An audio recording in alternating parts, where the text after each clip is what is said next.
Shalom peuple de Dieu, bienvenue sur notre plateforme de méditation intitulée Méditons ensemble. Pour ce mardi 31 mars 2026, nous allons méditer dans Luc 10, verset 20. Mais avant toute chose, prions. Éternel notre Dieu, Père de notre Seigneur Jésus-Christ, que ton nom est magnifique sur toute la terre. Nous bénissons ton saint nom, Seigneur.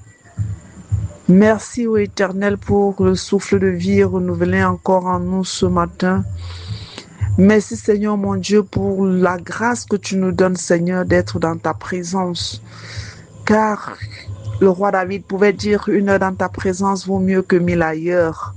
Merci, Seigneur mon Dieu, de nous donner, Seigneur, de bénéficier, Seigneur mon Dieu, de chaque instant, Père éternel mon Dieu, que nous passons dans ta présence. Seigneur, de bénéficier de toutes les grâces, Seigneur mon Dieu, mon roi, qui y sont attachées au nom de Jésus.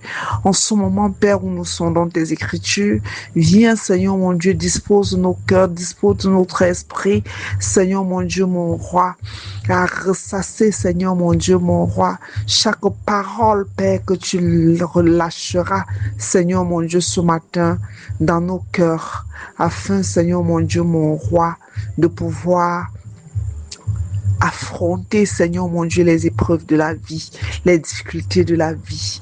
Merci, Seigneur mon Dieu, parce que tu nous donnes la sagesse nécessaire, Père, pour comprendre, Seigneur mon Dieu, dans ta pensée, au nom de Jésus-Christ. Merci, Seigneur, parce que tu nous donnes de la mettre en pratique, au nom de Jésus. Amen. Luc 10, verset 20. Je lis pour nous dans la version 8 secondes ce qui suit au nom du Seigneur Jésus-Christ. Cependant, ne vous réjouissez pas de ce que les esprits vous sont soumis, mais réjouissez-vous de ce que vos noms sont écrits dans les cieux. Amen. Ce verset vient de Jésus lui-même et s'adresse aux disciples qui se réjouissent de chasser les démons, de guérir les malades, bref, d'opérer les miracles. À écouter Jésus, nous pouvons penser que chasser les démons ou alors opérer les miracles est une mauvaise chose. Loin de là. Loin de là. Jésus ne veut pas que nous soyons juste des plaques de signalisation, mais que ce qui doit le plus compter pour nous, oui, ce qui devrait compter pour chaque chrétien, c'est son salut. Notre salut compte plus que toute chose aux yeux de l'Éternel et nous devons veiller à cela. Ce qui compte le plus pour Dieu, c'est que notre âme soit sauvée. L'apôtre Paul nous dit dans Romains 11, verset 29, Dieu ne se répand pas de ses dons et de son appel. Par conséquent, l'utilisation des dons de Dieu n'est pas une garantie pour le ciel.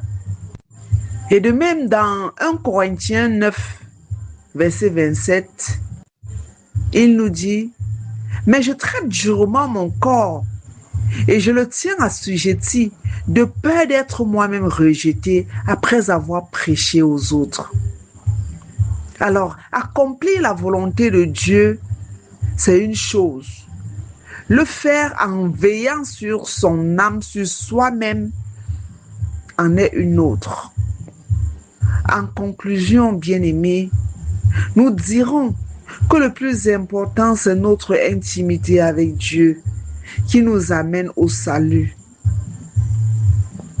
Puisse le Seigneur nous aider à travailler de manière à préserver notre place au ciel pour l'avènement.